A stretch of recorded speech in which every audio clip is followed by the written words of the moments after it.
오늘 말씀의 제목은 가겠나이다입니다. 우리 저 악기 이름 뭔지 아세요? 저도 오늘 알았습니다. 디지털 혼? 맞나요? 네. 소리가 너무 좋죠? 네, 아름다운 찬양 우리 하나님께서 흠향하시고 우리 모두에게 복 주시기를 기원드립니다.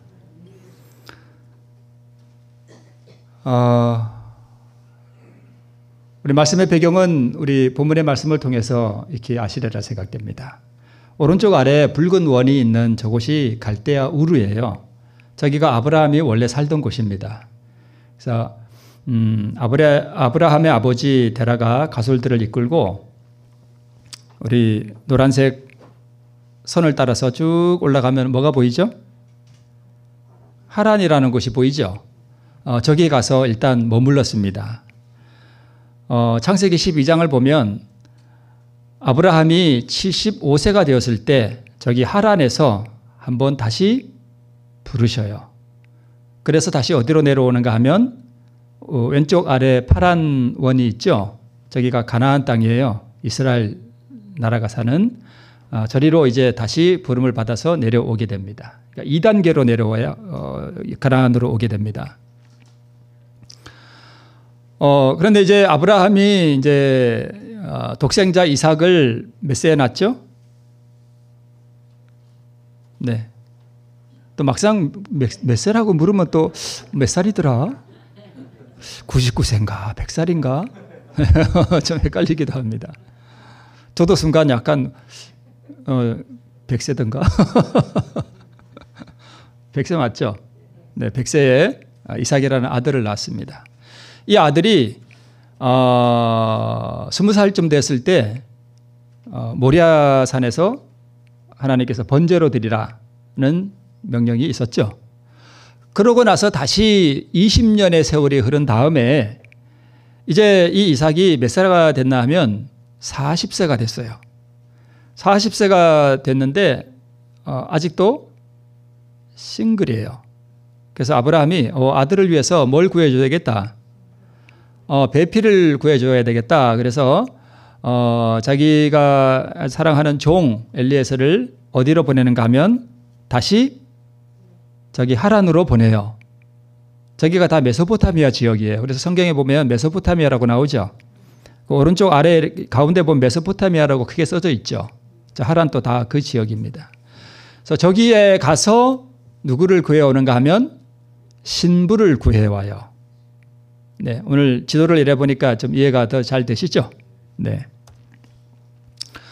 자, 여기 아브라함이 있고, 그 다음에 이삭이 있고, 아들, 그 다음에 아브라함의 종 엘리에셀이 나오고, 그리고 리브가가 이 네 사람이 오늘 주인공입니다.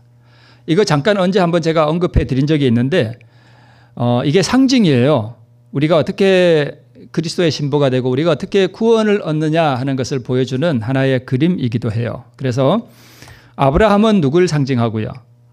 아버지 하나님을 상징하고, 이삭은 아들 그리스도를 상징하고, 아브라함의 종 엘리에셀은 성령 하나님을 상징해요. 그 다음에 오늘 이삭의 아내가 될 리브가는 당연히 누굴까요? 우리 배정현 장로님이 리브가세요. 네, 그렇게 됩니다. 자, 그러면 이삭이 어떻게 그리스도가 되느냐만 보면 이게 다 연결이 되겠죠?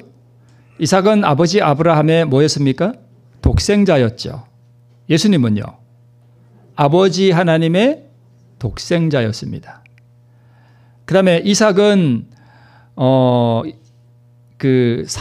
사라의 나이가 90세가 됐을 때 낳았죠. 이미 경수가 다 끊어지고 아이를 낳을 수 없는 상황에서 불가능한 수태와 출산을 하게 됩니다. 마찬가지로 예수님은 처녀에게서 남자 없이 불가능한 수태와 출산을 성령의 능력을 통해서 이렇게 하게 됩니다. 그 다음에 이삭도 모리아산에서 뭐가 될 뻔했습니까? 희생제물이 될 뻔했습니다. 그러나 성취되지는 않았죠. 그런데 이삭이 희생제물로 드려질 뻔했던 그 모리아산이 어디냐 하면 바로 성전이, 예루살렘 성전이 있던 그 장소예요. 그리고 그 장소에서 예수님이 똑같이 희생제물로 돌아가십니다. 그렇죠. 그래서 그리고 이삭이 모리아산에 올라갈 때 뭘 지고 올라갔다 그랬냐 하면 나무를 지고 올라갔습니다. 자기를 번제로 태울 그 나무를 지고 올라갔죠. 예수님은요, 십자가를 지고 그 동일한 산을 올라가게 됩니다. 맞죠? 네. 그리고 이삭이 20살이 되었을 때 희생제물이 될 뻔했다가 순양으로 대신하고 그가 생명을 다시 얻게 되죠. 그 이후에 20년 동안 이삭은 성경에 나오지 않아요. 침묵 속에 들어갑니다. 이 상징적으로 아주 의미가 있어요.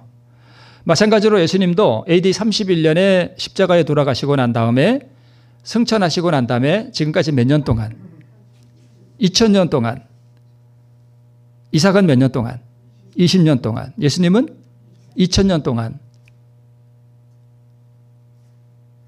보이지 않으시죠? 그렇죠? 네.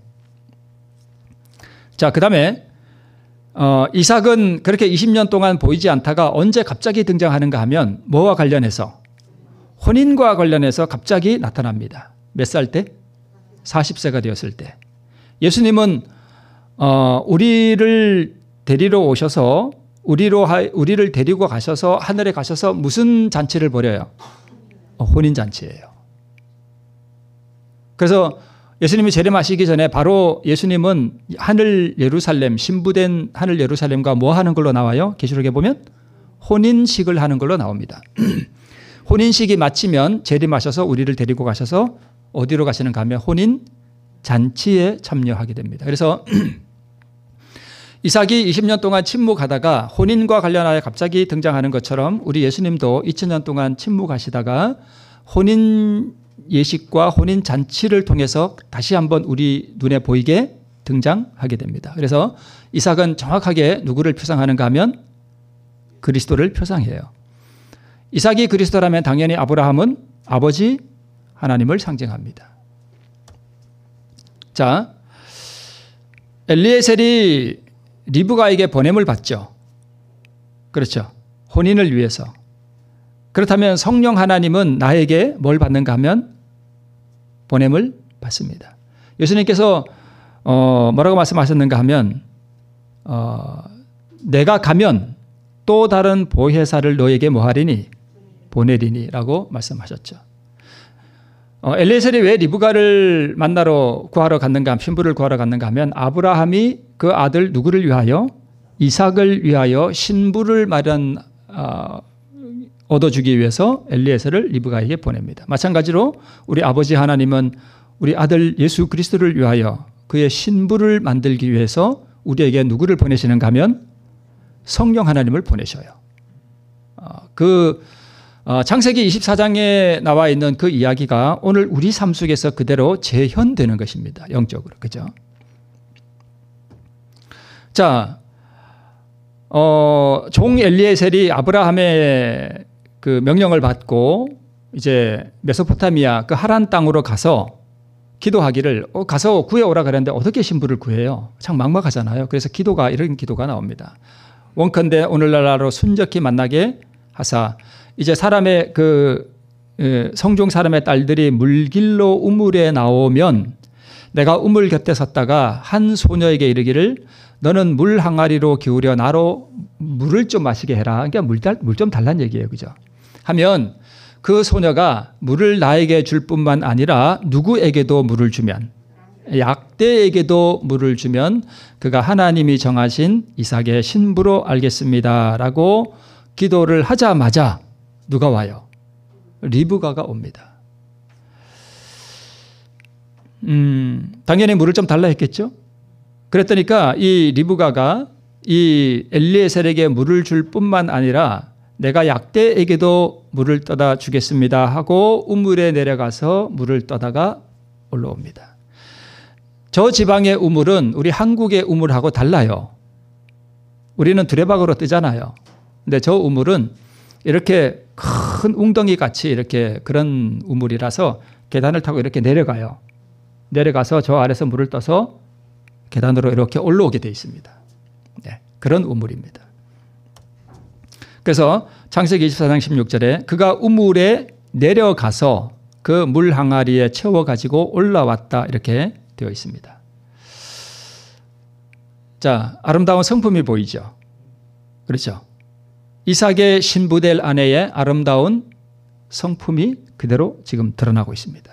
산상보훈 75쪽에 보면 우리가 그분의 사랑을 뭐하면 받으면 우리도 또한 같은 모양으로 우리를 기쁘게 하는 사람들에게 뿐만 아니라 가장 허물 많고 죄가 많은 사람에게도 친절과 온유를 나타내게 될 것이다.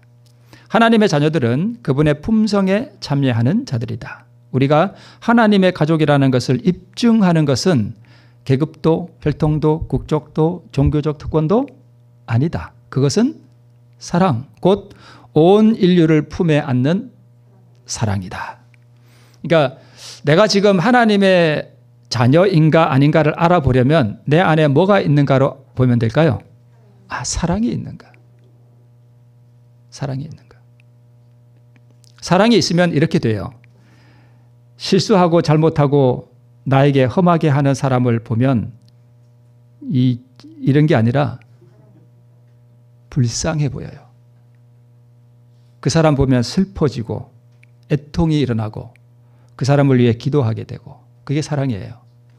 그렇죠? 자, 근데 여기 사랑을 받으면 조건이잖아요. 그렇죠? 여기에도 제가 그렇게 자주 말씀드리는 믿음으로 얻는 의가 나와요. 사랑을 뭐 하면? 받으면 조건이에요. 받으면 그렇게 된다는 거예요. 내가 그렇게 하는 게 아니라. 그죠? 자, 그러면 사랑을 다른 말로 뭐라고 표현할 수 있죠? 네, 이제 우리 주천교 성도님 이제 척척 이제 뭐 사단계 3년이 풍어를 읊습니다. 사랑이 뭐라고요? 이게 의예요. 의는 하나님만이 가진 속성이에요. 하나님의 품성이에요. 하나님의 품성은 한마디로 사랑입니다. 이게 의예요. 근데 이 의를 우리가 뭐 하면? 받으면, 다른 말로 얻으면. 그래서 믿음으로 얻는 의. 여기에 믿음은 들어가 있지 않지만, 네. 이 의를 얻으면 우리도 이렇게 된다는 거예요. 그죠? 그러니까 이삭의 아내가 될 리브가의 그 아름다운 성품이 물을 떠다가 이렇게 주는 모습 속에서 드러나죠.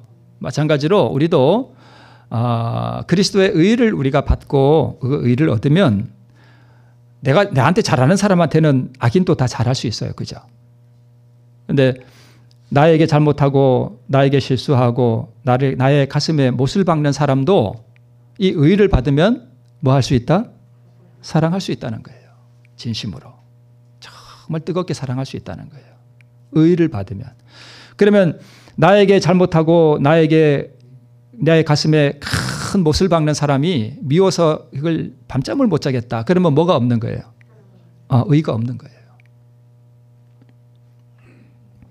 그러면 그 사람을 사랑하기 위해 노력해야 될까요? 의를 받기 위해서 골몰해야 될까요? 의를 받기 위해서 골몰해야 돼요. 그 사람 사랑할 능력이 나에게는 없어요. 네. 그러나 증오에 대하여 사랑을 나타내는 것은 오직 하나님의 영에 의해서만 가능하다. 여기 하나님의 영을 우리가 성령으로 보면 약간 곤란해요. 성령은 우리를 변화시키는 분이 아니에요. 엘리에셀이 리브가를 데리고 어디로 가려고 그래요 지금? 누구한테로? 이삭에게로. 우리를 변화시키는 것은 그리스도의 의예요. 성령은 우리로 하여금 그리스도의 의를 얻도록 우리의 죄를 보여주고 우리가 죄인이라는 사실을 깨우쳐주는 분이에요. 그래서 우리를 데리고 얘야 너는 죄인이야. 너 사랑할 수 없잖아. 너 이렇게 살면 너는 구원 천국에 갈 자격이 안 돼. 그러니 너 나 따라와. 그래서 어디로 데리고 가요? 예수님에게로. 이게 지금 우리 성경 본문 창세기 24장이 우리에게 가르쳐 주는 거예요. 그래서 예수님에게 가서 뭘 받아라? 그분의 사랑을 네가 받아라. 그러면 말씀이 그대로 너의 안에서 성취되는 그 삶을 네게 살 수 있어. 그게 구원이야 라고 말해주는 거예요. 성령이 우리를 변화시키는 분이라면 예수님이 이 땅에 굳이 오실 필요는 없죠. 네. 그래서 악한 자에게 친절하게 하고 이게 가식적으로 하는 거 아니잖아요. 보수를 전혀 바라지 않고 선을 행하는 것, 베푸는 것, 이것은 하늘 왕족의 표예요. 곧 지극히 높으신 분의 자녀들이 그분의 고상한 신분을 알려주는 분명한 표다 이렇게 말씀하고 있는데, 여러분 14만 4천은 하나님의 뭘 받았다고? 이마에 인 받았어요. 그 인이 뭐냐 하면 바로 이거예요. 그 마음에 뭐가 충만한 거예요? 사랑이 충만한 게 그게 인 맞은 거예요. 이 사랑이 다른 말로 하면 의라는 거죠. 그죠? 그래서 인 맞았다 하는 것은 다른 말로 믿음으로 우리 예수님의 의를 받았다 그 뜻입니다. 네. 자, 이제 라반과 부두엘이 대답하여 가로되 이 일이 여호와께로 말미암았으니 우리는 가부를 말할 수 없다. 그러니까 리브가를 데려가서 주인의 아들의 아내가 되게 하라 이렇게 말했는데, 라반과 부두엘이 누구냐 하면 라반은 부두엘의 아들이에요. 부두엘은 라반의 아버지예요. 그리고 라반은 리브가의 오라버니예요.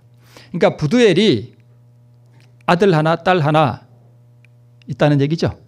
그러니까 라반과 리브가는 서로 남매지간이에요. 그런데 라반이 앞에 나오는 거 보면 이 집안은 아버지보다 이 라반이 뭔가 실세인 것 같아. 좀 그런 분위기가 약간 느껴집니다. 이에 그들 곧 종과 종자들이 먹고 마시며 유숙하고 아침에 일어나서 그가 가로되 나를 보내어 내 주인에게로 돌아가게 하소서. 웬 늙은 종이 하나 오더니 우리 집에 제가 예를 들어서 우리 딸이 하나 있는데 내가 어디서 이렇게 보냄을 받았다. 그래서 이렇게 해서 하나님이 당신 딸을 누구의 아내로 삼게 한다. 그 하나님의 뜻이니 그렇게 합시다 했는데 그 사람이 와서 유숙하고 그다음에 아침에 딱 되니까 이 딸을 데리고 뭐 하겠다는 거예요? 가겠다는 거예요. 어젯밤에 왔는데 오늘 아침에 간다는 거예요. 그 생태 같은 그 귀한 딸을 데리고 가겠다는 거예요. 여러분 보낼 수 있을 것 같아요? 이게 영월로 시집 보내면 보낼 수 있죠. 뭐 수시로 차 타고 왔다 갔다 하니까.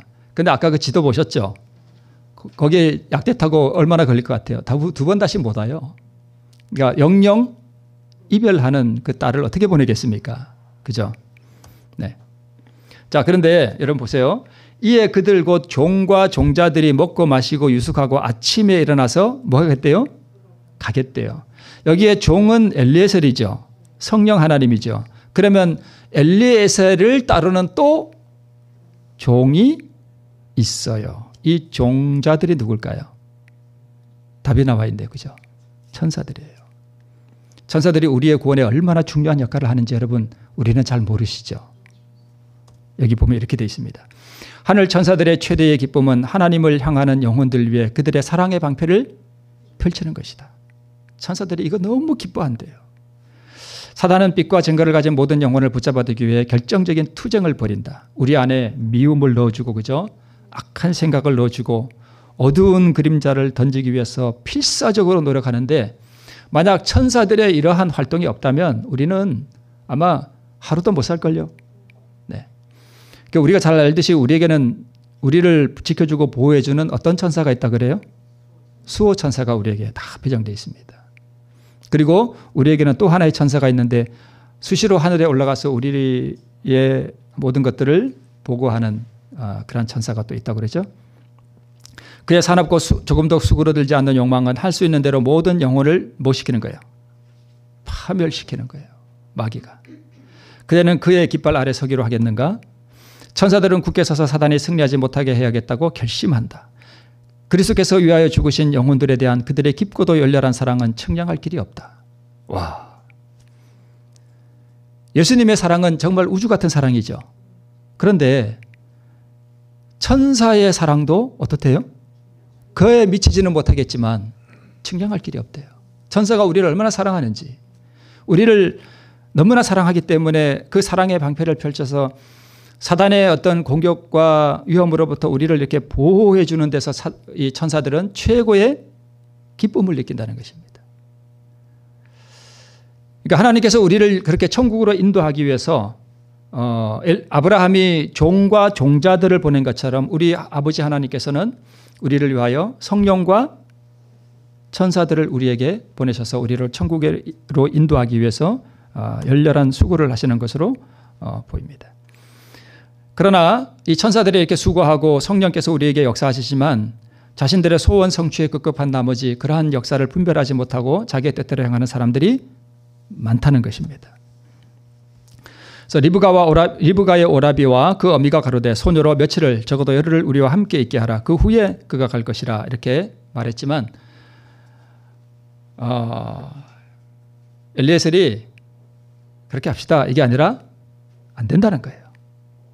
오늘 당장 뭐 해야 된다는 거예요? 가겠다는 것입니다. 오늘 당장. 그래서 이제 소녀를 불러 그에게 물으리라 하고 리브가를 불러 그에게 이르되 네가 이 사람들과 함께 가겠느냐 그랬더니 그가 즉시 대답합니다. 가겠습니다. 가겠습니다. 오늘 우리의 신앙이 이렇게 돼야 됩니다. 오늘 당장 가야 됩니다. 용기와 결단력을 가진 여자였고요. 이삭의 아내가 되기 위해 부모와 형제와 친구와 고향을 전부 다 버리는 것입니다. 그래서 리브가의 오늘 이 가겠다라고 하는 이 단호한 결단은 오늘 우리가 어떠한 신앙의 선택과 믿음의 행위를 우리가 드러내야 하는지에 대한 하나의 표상이에요. 자, 누가복음 18장에 이런 말씀이 있습니다. 이르시되 내가 진실로 너에게 이르노니 하나님의 나라를 위하여 집이나 아내나 형제나 부모나 자녀를 뭐한 자는요? 버린 자는 금세에 있어 여러 배를 받고 내세에 영생을 받지 못할 자가 없느니라 하시니라. 같은 얘기죠. 가겠나이다 라고 대답하는 순간 리브가는 이 모든 것들을 다 뭐 한 거예요? 버린 거예요. 그리스도 우리의 의를 경험하기 위해 모든 것을 해로 여긴다는 그런 뜻이죠. 여러분 집 버렸나요? 집 다 갖고 계시잖아요. 그죠? 형제, 부모 다 버렸습니까? 제가 우리 자녀들을 내다 버렸습니까? 이게 그런 뜻인가요? 아니죠. 이게 이런 뜻이에요. 네모 안에 들어있는 그런 뜻입니다. 그리스도를 만나는 것을 최우선순위에 둔다는 뜻이에요. 여기 버린다 하는 말은 뭐 제가 이런 건 잘 안 하려고 그러는데 뭐 원어가 어떻고 이런 거 아피엠이라는 헬라어인데요. 버린다 하는 말이 여러 가지 뜻이 있습니다. 쫓아내다, 용서하다, 포기하다, 인정하다, 허락하다, 벗어나다, 무시하다, 내버렸다 여러 가지 뜻이 있는데 두 가지로 딱 압축해 볼 수 있습니다. 포기하다, 떠나다. 네.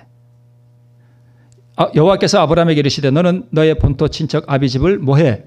떠나. 오늘 우리는요. 마찬가지예요. 우리도 뭔가로부터 떠날 필요가 있습니다. 그래서 엘리에셀의 사명은 리브가를 급히 준비시켜서 이삭에게 데려가는 것이었고, 자, 그래서 리브가가 일어나 비자와 함께 약대를 타고 그 사람을 뭐하니?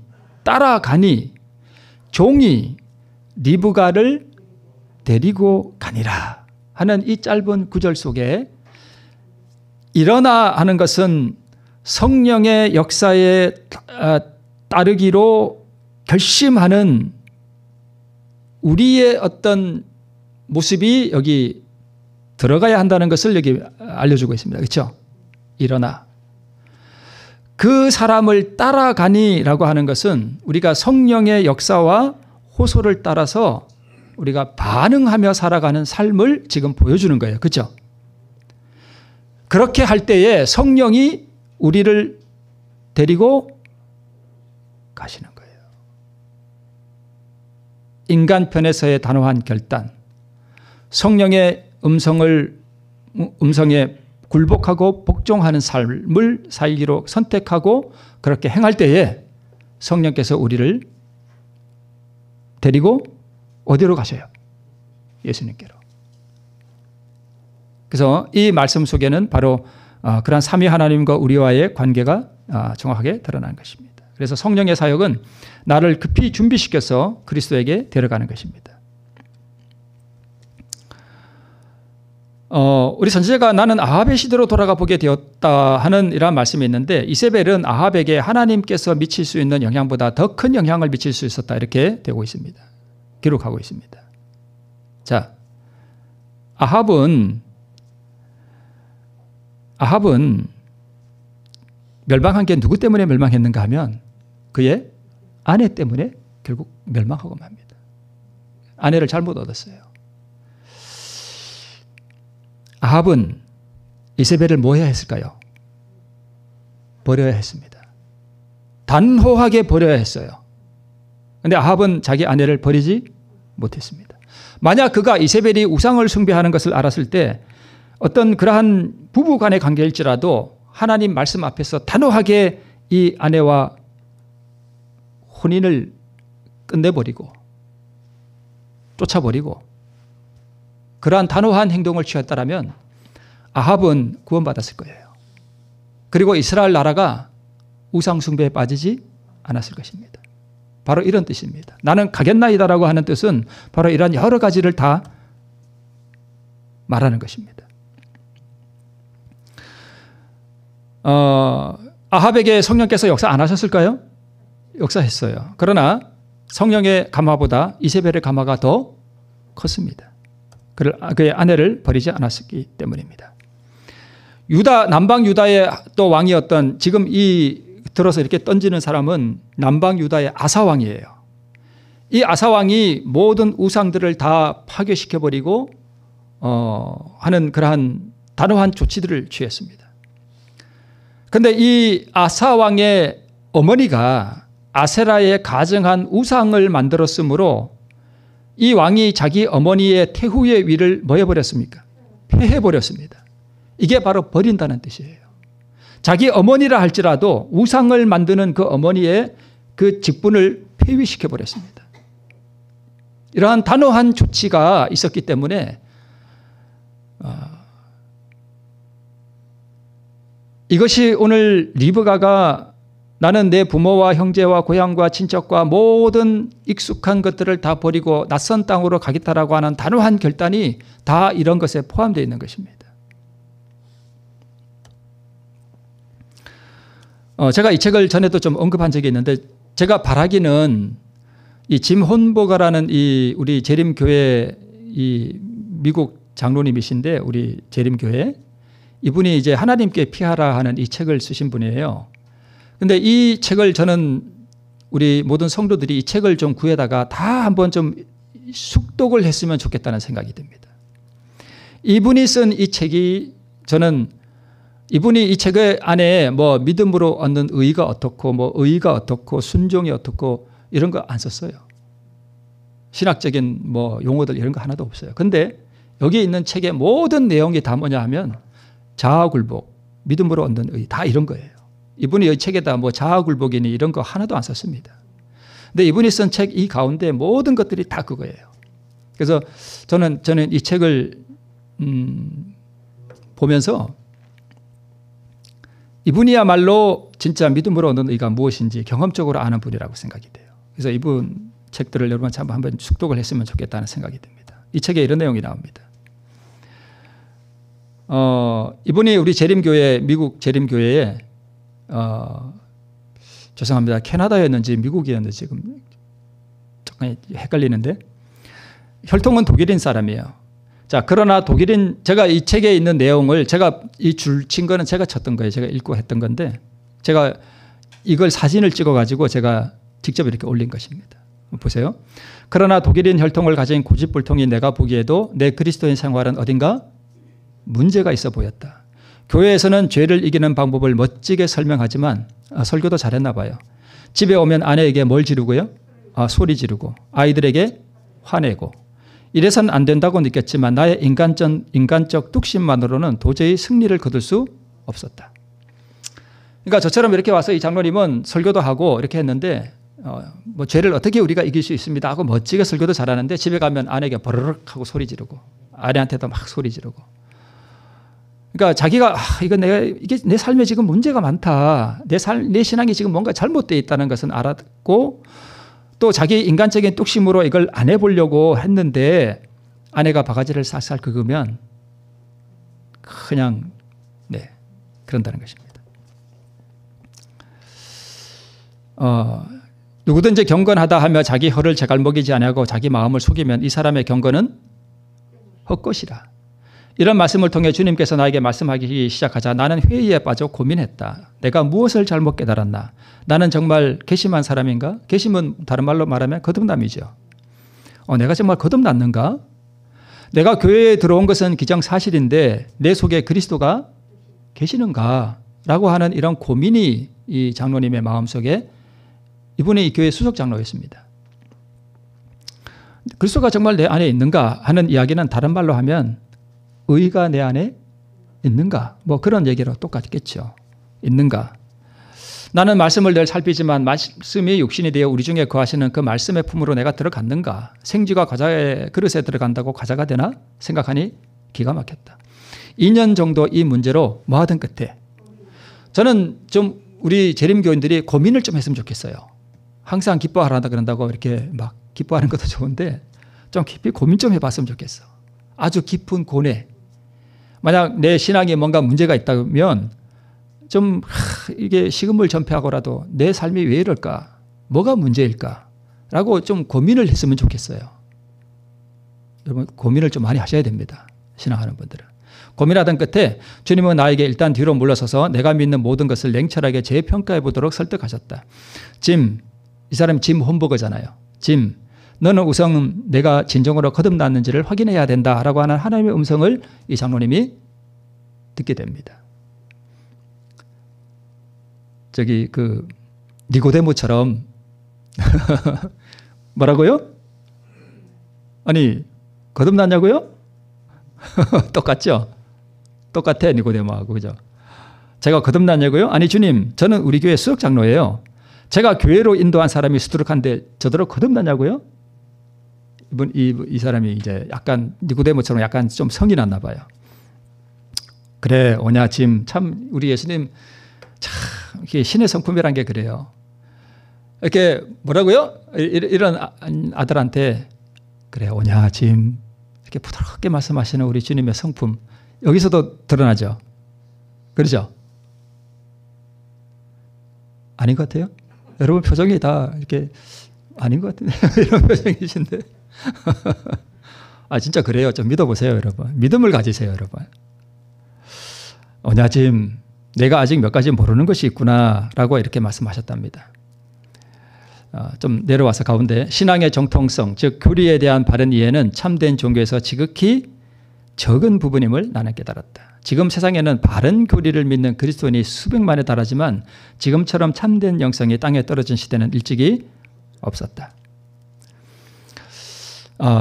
중간에 그렇다고 이분이 무슨 교리나 이런 걸 무시하는 분은 절대 아니에요. 영혼의 소송은 단순히 교리로 되는 것이 아니고 하나님께서 친히 역사하셔야 되는 일이기 때문에 말씀을 듣는 자들이 개인적인 뭘 통해서요? 체험을 통해서 하나님을 발견하지 못하는 한 진리는 아무리 들어도 도움이 되지 않는다라고 하는 것을 이분이 깨닫습니다. 성경은 그 자체가 궁극적 목표가 아니고 사람들로 하여금 하나님께 가까이 접근하도록 돕는 수단과 도구일 뿐이다. 제가 늘 말씀드리죠. 우리 하늘 갈 때 이거 가지고 간다고요? 내가 가지고 있는 성경책? 이거 안 가지고 가요. 이게 진리죠. 이 진리의 말씀이죠. 그런데 진짜 진리는 누구예요? 예수님이 진짜 진리예요. 예수님을 내가 얻으면 다 얻은 거예요. 그죠? 예수님이 진리잖아요. 이게 진리인데 이거는 그냥 문자일 뿐이에요.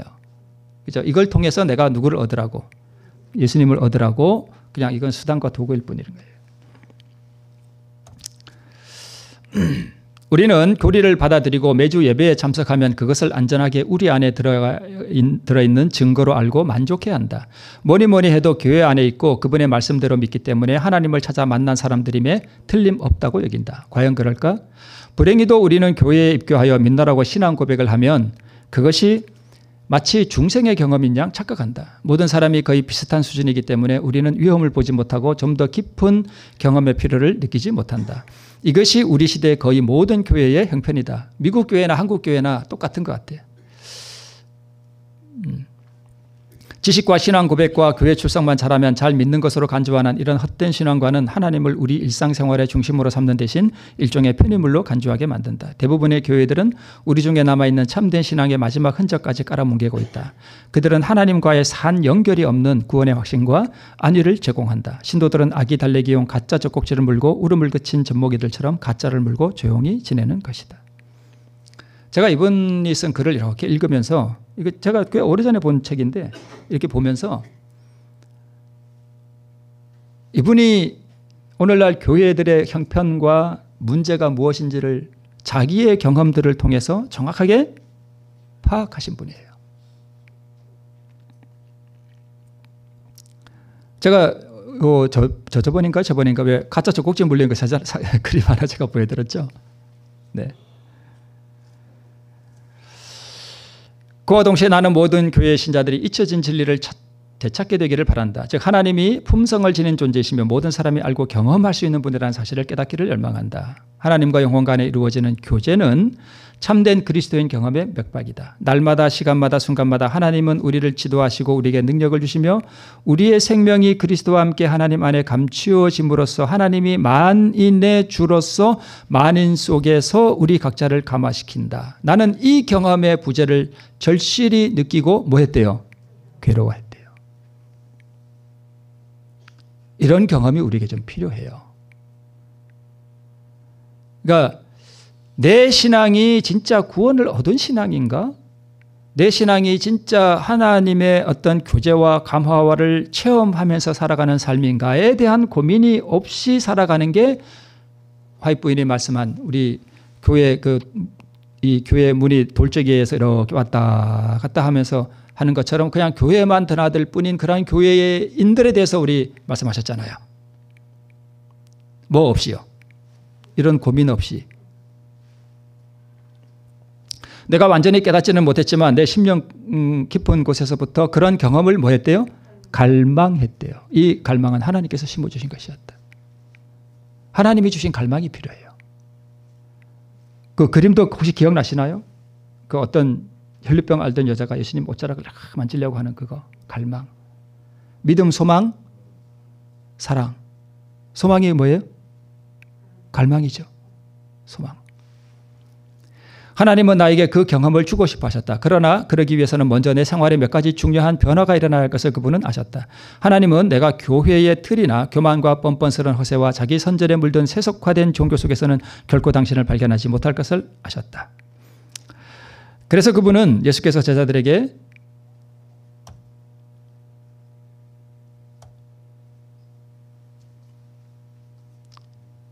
말씀하셨던 거죠. 잠깐 와서 쉬어라. 그 얘기가 이렇게 알려져 있습니다.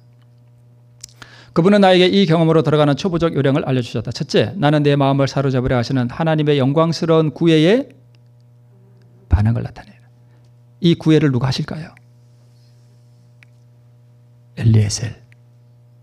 누구요? 성령께서 하셔요.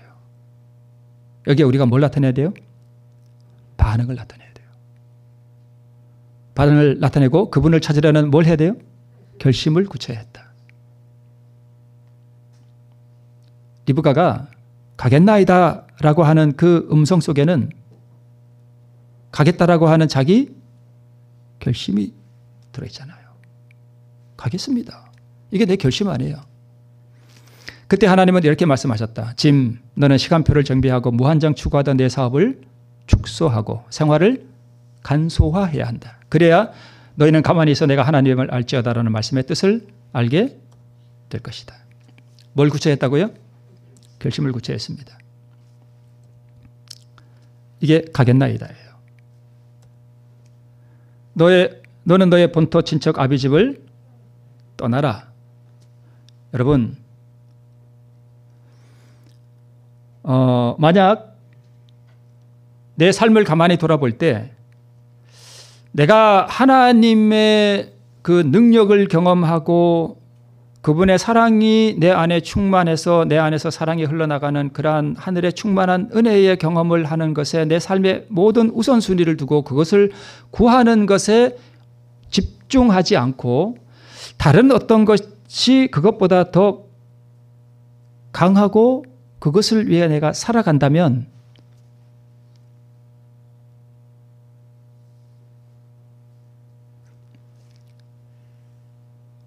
리브가가 가겠나이다라고 말한 그 결심이 나에게 없는 거예요.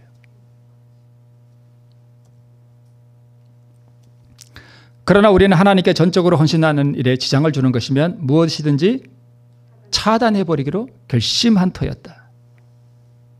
그래서 이 지금 홈버거 장로님이 그 미국 서부 저 위에 그 시애틀 쪽인가 로키 산맥 그 깊은 산에 정말 깊은 곳에 그냥 들어가 버립니다.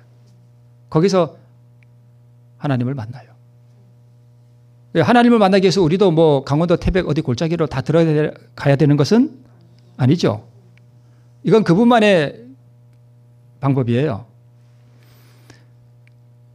거기서 이 마음속에 일어나는 막 짜증, 분노, 살아가면서 일어나는 그런 갈등들 이런 것들을 굴복시키면서 살아가는 그 경험들이 이 책에 다 써져 있어요. 그래서 이 책을 한번 쭉 읽어봤으면 좋겠어요. 이 사람이 어떻게 자기의 모든 생활을 다 정리해버리고 사업도 그냥 다 버려버리고 이 경험을 위해서 깊은 산속에 들어가서 하나님과 씨름하면서 자기 스스로 이걸 깨달은 거예요.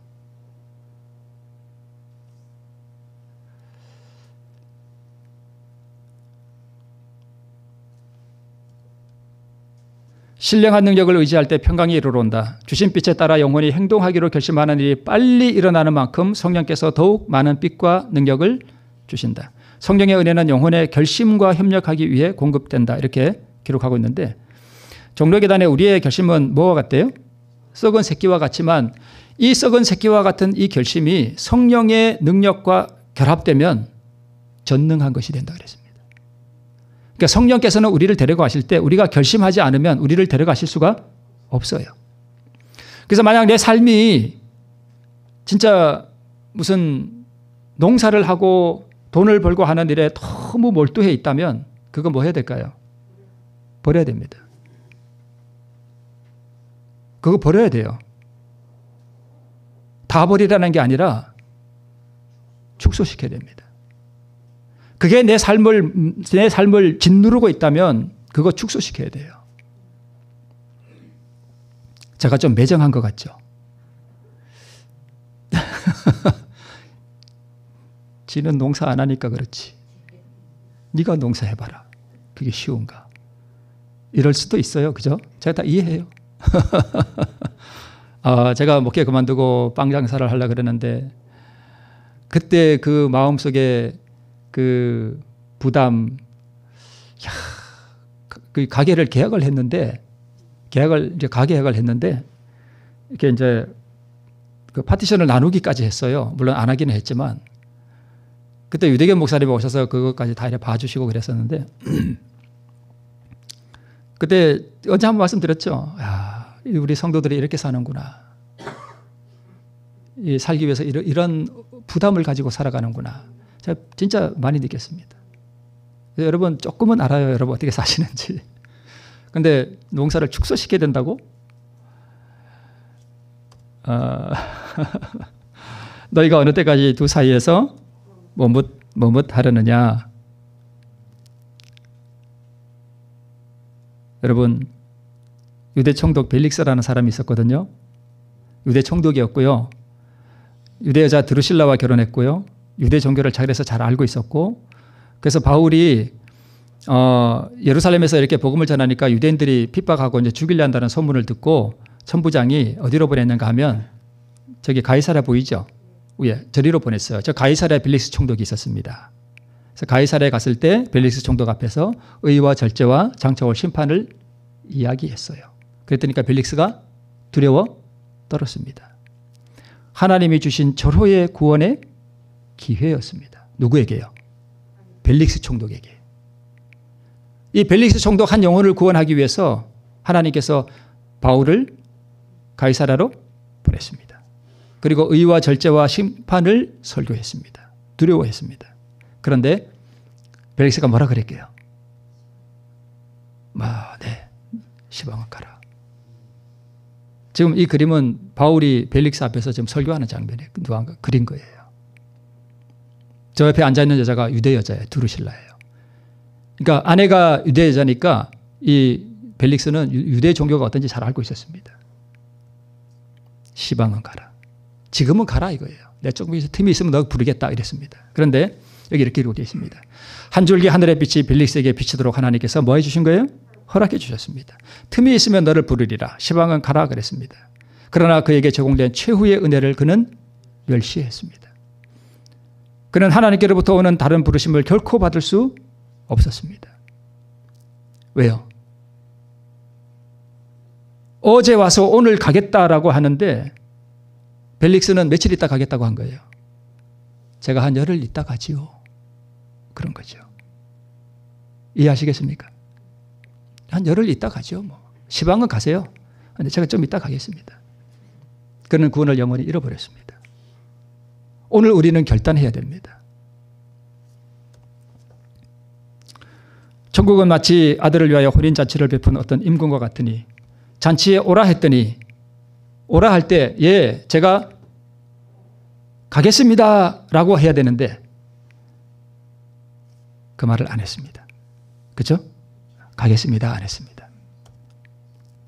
혼인잔치, 여기도 혼인잔치죠. 복음잔치죠. 종들을 잡아 능욕하고 죽였다. 십자가예요. 그 살인한 자들을 진멸하고 그 동네를 불살랐다 하는 이야기는 AD 70년 예루살렘이 멸망한 사건이에요. 사거리 길에 가서 사람을 만나는 대로 혼인잔치에 청하였다는 얘기는 십자가 사건 이후에 온 세상에 복음이 전파됐다는 얘기예요. 이삭의 혼인에서는 신부가 되고 왕의 잔치에서는 손님이 되고 둘 다 혼인잔치와 연관이 되어 있고요. 가겠나이다와 실소이다라가 여기 또 나옵니다. 혼인잔치에 오라 그랬더니까 나는 가기 싫습니다 라고 얘기하십니다.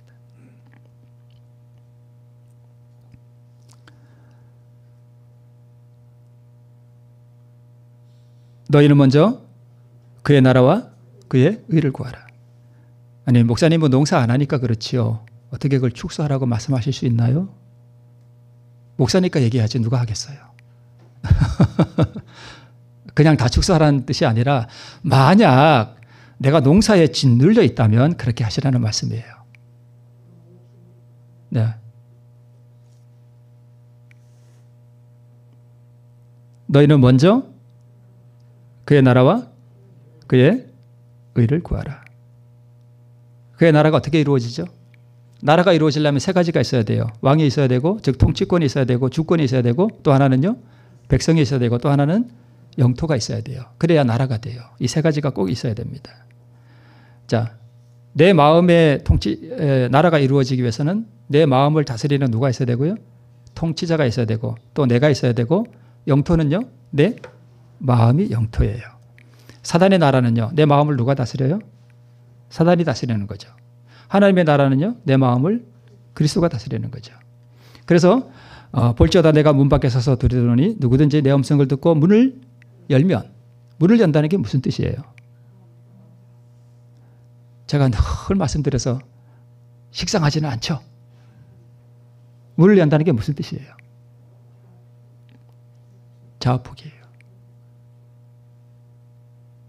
자, 예수님이 문 앞에서 막 두드리죠. 이걸 어떻게 이해해야 되냐면 이렇게 이해하면 좀 그래요. 예수님이 활, 대포, 포탄 이런 거 가지고 내 문을 막 지금 부수고 있어. 근데 이 문이 너무 강해. 근데 그 정도로 그분은 나에게 구애를 하셔. 그분은 강제로 문을 부수고 들어오진 않으시죠. 예. 근데 그분이 그렇게 하실 때 문을 여느냐 마느냐는 선택권은 누구한테 있어요? 나한테 있어. 그러니까 내가 문을 연다 하는 것은 주님의 그 사랑의 공격에 내가 뭐 한다는 뜻이에요? 항복한다는 뜻이에요. 이게 굴복이에요. 이게 자아굴복이에요. 모든 성경을 제가 그렇게 보니까 좀 이상하지 않나요? 이상할 거 없어요. 다 그 뜻이에요. 그래서 여러분, 우리 하나님의 말씀을 여러분 믿습니까? 믿습니까?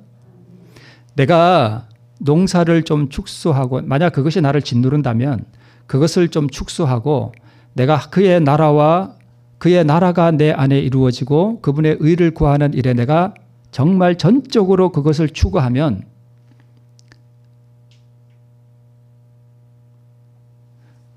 주님께서 내 삶을 책임지실까요? 네, 책임지십니다. 책임지셔요. 이거 주님께서 우리에게 약속하신 거예요. 여러분 그래서 기도할 때 어떤 분은 그런다 그래요. 성경을 펴놓고 주님 여기 이렇게 약속하셨죠. 여기 이렇게 약속하셨죠. 이렇게 기도한다는 거예요. 그리고 그렇게 한번 기도해 보세요.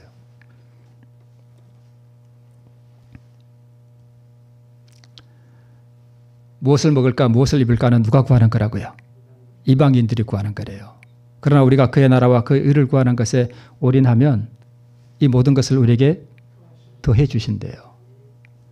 우리 라오디게아의 미지근한 신앙을 통해서 우리 주님께서는 오늘 우리에게 다시 한번 호소하십니다. 너희 섬길 자를 오늘날 선택하라.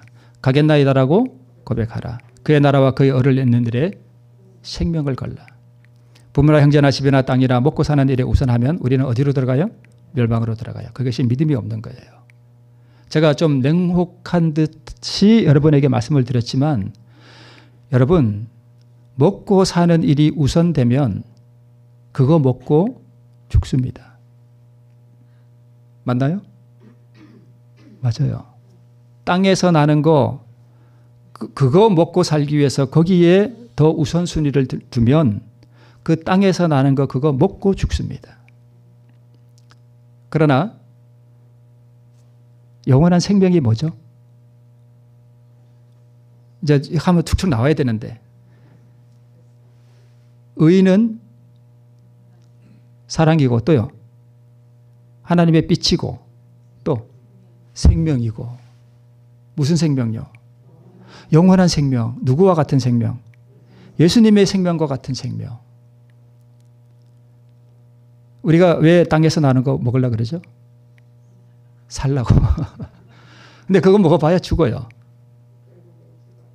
근데 뭐 얻으면 영원히 살아요? 의, 그 사랑, 그거 얻으면 영원히 산다니까요. 뭐 선택하실래요? 제가 냉혹한 말씀 드린 거 아니죠? 여러분의 복된 말씀 드린 거예요. 그죠? 살라고, 그죠? 네, 그렇습니다. 오늘 이제 마지막입니다. 조금 늦었네요. 오늘 이렇게 돼야 되겠죠? 우리 삶에 방해가 되는 거 오늘 다 버리고 가겠습니다. 제가 하늘의 능력을 경험하고 그 의를 경험하고 그 사랑을 경험하고 내 원수 다 용서가 되고 그런 의의 경험을 위해서 제가 올인하겠습니다. 이거 삶의 가장 우선순위를 두겠습니다. 내 안에 마귀 본성 이 자아 오늘 내가 이게 두드려 부셔버리겠습니다. 가겠습니다. 이 결단 오늘 여러분 꼭 하시기를 간절히 바랍니다. 그래서 오늘 의의 경험 충만하시는 우리 모두가 되기를 바라면서 말씀 마치겠습니다.